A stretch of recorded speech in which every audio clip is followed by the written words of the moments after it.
सबको जय मसीह की परमेश्वर का नाम की स्तुति हो। आज का नया दिन के लिए प्रभु को धन्यवाद देते हैं। आज का मनन के लिए मत्ती सुसमाचार पहला अध्याय का 24 आयत में आपके लिए पढ़ के सुनाना चाहता हूं। सो यूसुफ नींद से जाकर प्रभु के दूत की आज्ञा अनुसार अपनी पत्नी को अपनी यहां ले आया। पिछले दिनों में वचन कैसे मनन करना है उसके विषय में हम लोग सुना है। आज हम लोग पढ़ा हुआ ये वचन को सिर्फ एक आयत से पूरा समझ नहीं पाता है। आज हम पढ़ा हुआ वचन एक घटना है। आज हम लोग सीखेंगे कि कैसे इस घटना से संदेश को पाना है।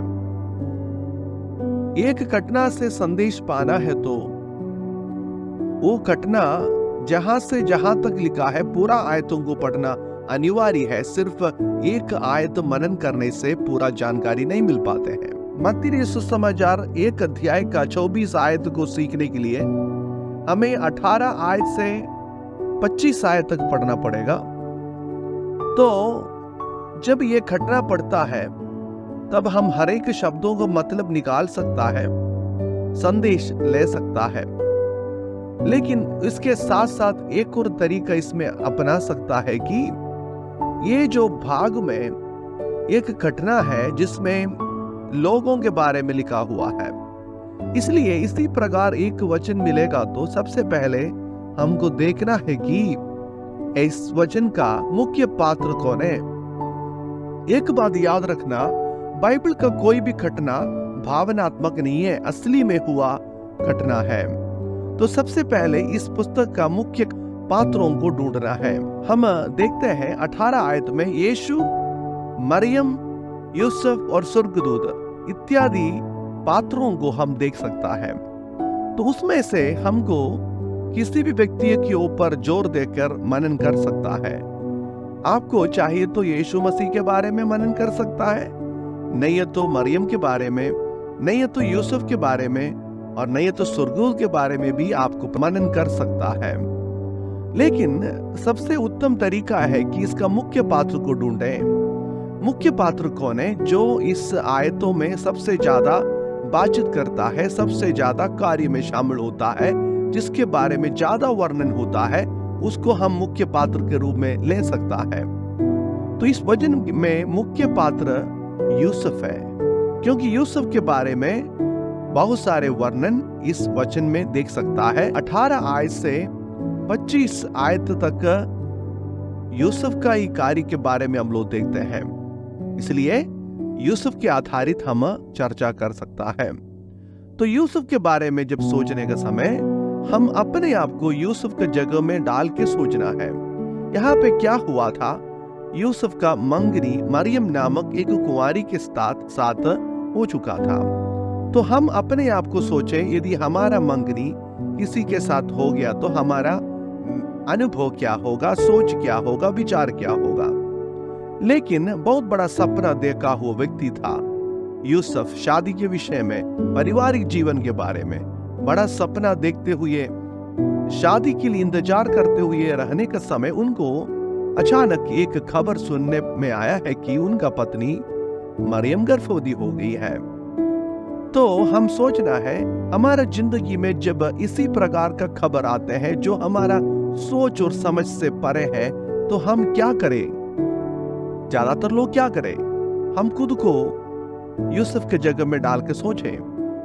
मैं तो क्या करता हूं, जरा सोचें। हो सकता है हम लोगों को बहुत गुस्सा आते होंगे, बहुत दुख आते होंगे।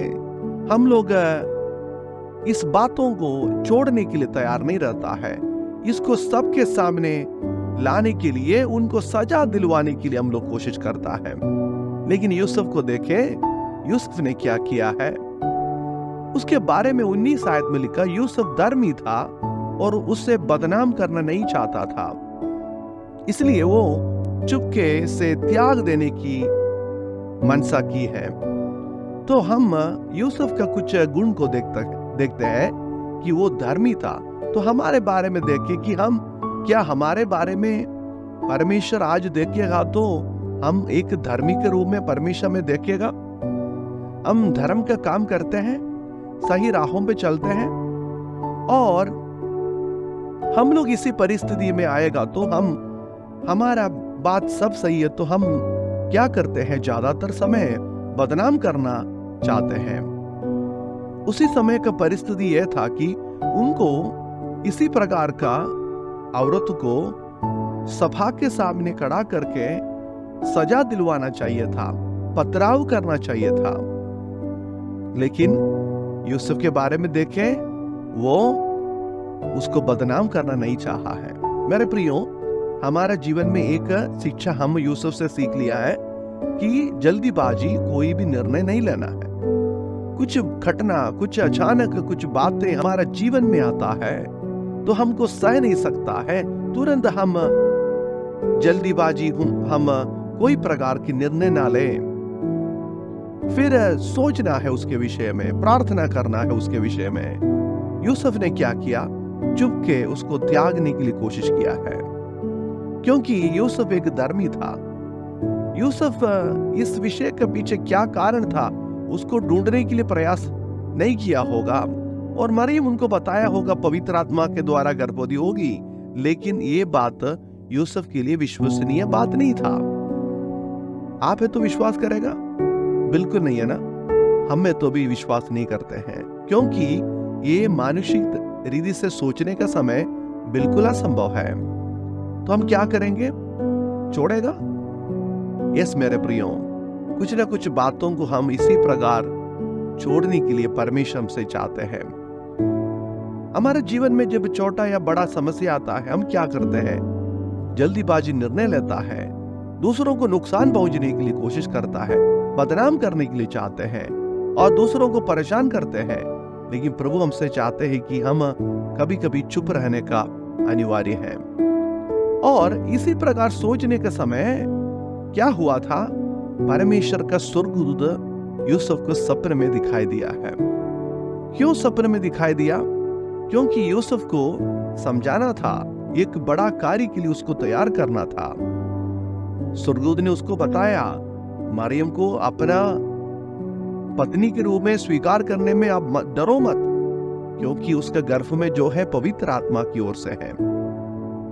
परमेश्वर अपने लोगों को दर्शन देता है। परमेश्वर हमको भी दर्शन देना चाहते हैं। तो हम क्या करना चाहिए? परमेश्वर के चरणों में अपने आप को समर्पण करना है। आज भी प्रभु अपना संदेश को लोगों के पास पहुंचा देता है। तो इसी प्रकार परमेश्वर का संदेश यूसुफ को मिलने के बाद यूसुफ ने क्या किया है? चुप कर परमेश्वर का काम के लिए इंतजार किया। तब परमेश्वर ने उसको उस परिस्थिति में क्या करना है उनको समझा दिया है। मेरे प्रियो, हमारा जीवन में जितना भी बड़ा समस्या हो, हम प्रभु के लिए बाढ़ जोते रहेगा तो परमेश्वर हमारे लिए उत्तर को देने वाला है। और नीचे भागों में क्या दिखते हैं? उन्होंने नींद से जाग गया है। और उन्होंने क्या किया? फिर नींद से जागकर प्रभु के दूत की आज्ञा के अनुसार अपनी पत्नी को अपने यहां ले आया है। यूसुफ का दूसरा बात देखिए, अपना पत्नी को अपना यहां ले आया। इसका मतलब है कि उन्होंने उसको शादी किया है, अपने पास रखा है। ये आसान था? बिल्कुल आसान नहीं है। ये बहुत मुश्किल काम था। कभी कभी प्रभु हमसे कुछ मुश्किल काम, हमारे सोच में मुश्किल काम लगता होगा, वो करने के लिए बोलेगा, लेकिन प्रभु हमें अपना अनुग्रह हमारे ऊपर उंडेलेगा। मेरे प्रियो, प्रभु हमसे जब जो कुछ बातें कहते हैं उसको पूरा सुन गए, वैसा ही करना है। उसमें से जोड़ना भी नहीं, हटाना भी नहीं है। आज्ञाकारी यूसुफ को देखते हैं। तो हम लोगों ने आज ही क्या किया था? एक घटना से कैसे मनन करना है उसके विषय में इस अध्याय से सीखा है कि हम वो घटना को पूरा पढ़े, इसके बाद उसका मुख्य पात्र को चुने, मुख्य पात्र के जीवन में हुआ बातों को देखें, अपने आप को उसी के जगह में डाल के सोचें, उनका बातचीत, उनका कार्य और उनका हर प्रकार की स्वभाव हम जांचना है और हमारा स्वभाव के साथ तुलना करना है। आज हम लोगों ने यूसुफ से क्या क्या सीखा है यूसुफ की जिंदगी से क्या क्या सीखा है? हमारा जीवन में अचानक कुछ बात आने का संभावना है, हमारा सपना टूट जाने का संभावना है, लेकिन परमेश्वर को हमारे विषय में बड़ा सपना है, ये बातों को याद रखना है। और जब कुछ समस्या होने का समय तुरंत निर्णय नहीं लेना है और हम इंतजार करना है। क्यों? जब इंतजार करेगा परमेश्वर का उत्तर के लिए चुप रहना है, इंतजार करना है, जल्दीबाजी निर्णय नहीं लेना है, जल्दीबाजी उत्तर नहीं देना है। जब उन्होंने इंतजार किया, परमेश्वर ने उसको जवाब दिया, परमेश्वर उसको प्रत्यक्ष हुआ और परमेश्वर का दूत उसके पास आया, उनको सलाह दे दिया है। जब परमेश्वर ने उससे बातें किया, यूसुफ ने क्या किया? आज्ञाकारी बना है।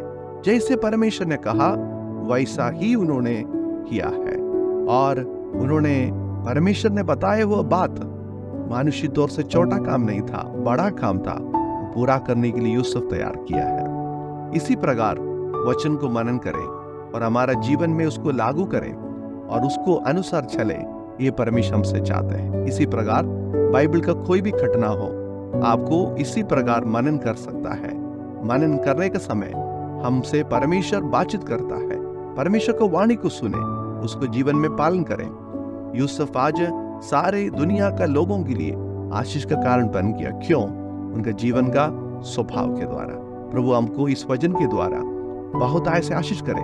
आपको भी परमेश्वर इस्तेमाल करना चाहते हैं, परमेश्वर आपका जीवन को उपयोग करना चाहते हैं, आपके द्वारा लोगों को आशीष देना चाहते हैं। अपने आप को प्रभु के हाथों में समर्पण करें। इस वचन के द्वारा प्रभु हम सबको आशीष करे। धन्यवाद। जय मसीह की।